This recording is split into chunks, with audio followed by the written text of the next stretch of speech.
Connaissez-vous le château de Fougeray? Cette demeure ancestrale qui se dresse, silencieuse, au cœur d'un petit village de la Vienne. Un lieu chargé d'histoire, mais pas n'importe laquelle.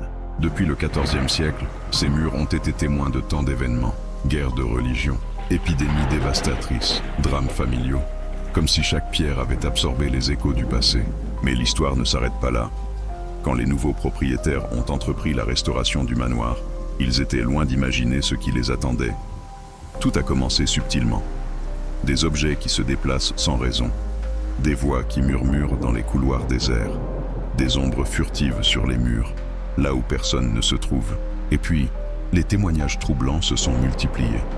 Des visiteurs racontent avoir senti une présence, une main invisible les frôlant pendant leur sommeil. Plus perturbant encore, ces photos où apparaissent des visages flous, des silhouettes translucides et même des formes d'enfants. Ce n'est pas un hasard si Fougeray est aujourd'hui connu comme le manoir le plus hanté de France.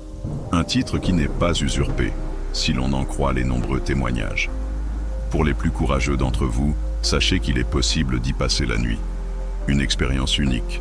Mais attention, rares sont ceux qui en ressortent l'esprit tranquille. Alors, que se cache-t-il vraiment derrière ces murs séculaires? Est-ce notre imagination qui nous joue des tours? Ou y a-t-il réellement quelque chose, ou quelqu'un, qui continue d'habiter ces lieux? Si ces mystères vous fascinent autant que moi, je vous invite à vous abonner à Chroniques de l'Ombre. Ensemble, nous explorerons d'autres lieux chargés d'histoire et de mystères. Abonnez-vous et ne manquez aucune de nos futures explorations dans l'inexpliqué. À très bientôt pour de nouvelles découvertes troublantes.